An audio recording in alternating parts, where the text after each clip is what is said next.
It's 2022. The world is still reeling from a once-in-a-lifetime pandemic. Russia has invaded Ukraine.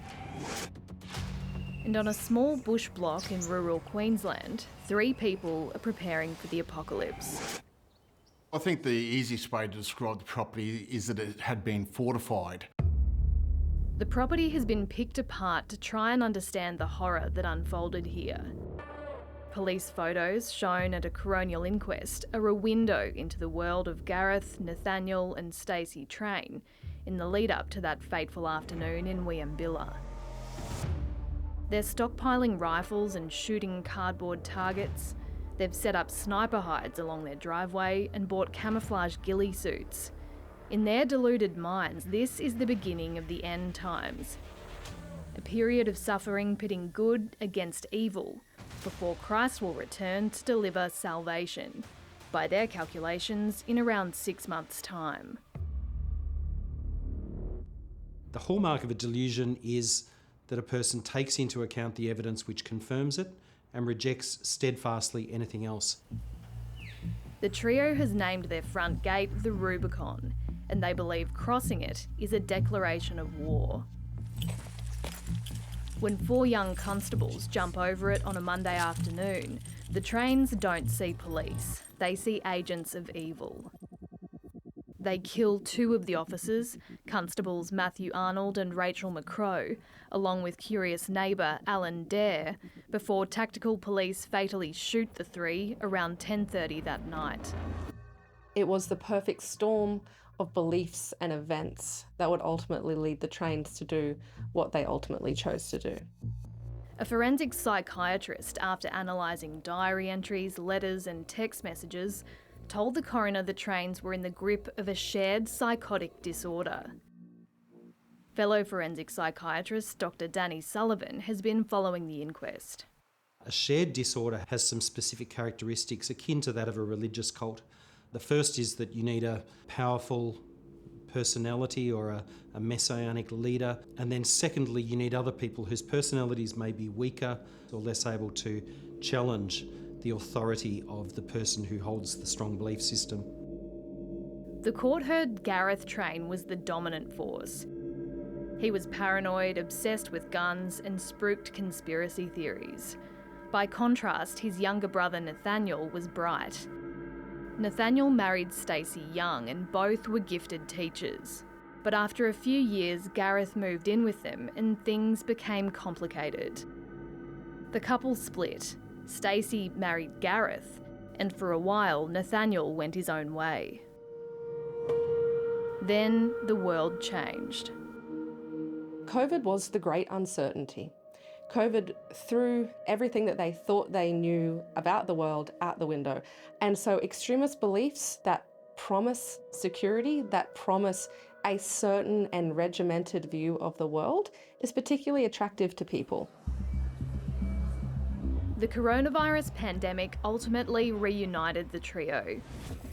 The Trains became deeply suspicious of government agencies and found allies online who reinforced their views. All had a strong Christian upbringing, and they drew on this, adopting an extremist belief that COVID was a sign of the coming rapture, after which Jesus would return to rule the earth. I think we expect too much that people are aware that they are becoming radicalised.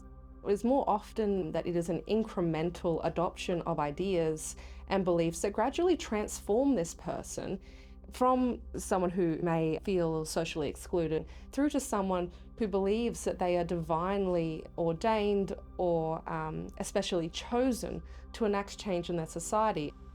Nathaniel and Stacey quit their jobs due to vaccine mandates, and all 3 bunkered down at the remote block at Wieambilla. By December 2022, they believed that the end of times was nigh, and they were preparing for this final battle, that final test that would allow them to testify and to demonstrate their fealty to their God. On a Monday afternoon in the Queensland country town of Chinchilla, the local police get a call from their New South Wales counterparts. They're told a man named Nathaniel Train is missing and was spotted dumping weapons at the border crossing. New South Wales police suspect he's staying at a remote property about half an hour from Chinchilla, and they want a local team to find and arrest him. They warn the man's brother Gareth is paranoid and doesn't like police. Terry Goldsworthy spent decades as a Queensland police officer and has been following the evidence.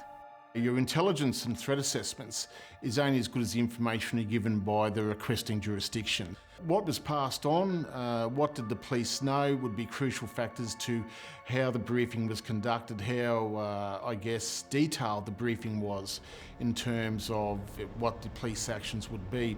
And that would be guided by the level of threat that the police perceived. What Chinchilla officers aren't told is that earlier that day, New South Wales police were made aware of emails from Gareth Train saying anyone who entered his property would be dealt with. Those emails were not passed on to Queensland police. If they were, the officer who has signed the job says she would never have sent 4 junior police. You've got to give people the full picture. If you want someone to go and do something for you, then they've got to be fully briefed. That's crucial in terms of policing, where things can be so dynamic and, as we've seen, they can turn out with such tragic outcomes. Ultimately, the coroner will determine whether anything could have prevented the tragedy at Wieambilla. On the final day of hearings, Constable Matthew Arnold's mother addressed the media. While the inquest exposed the evil acts which brutally ended Matt and Rachel's hopes and ambitions, it also highlighted serious operational failings that we believe could have prevented this tragedy. Matt and Rachel's deaths must not be in vain.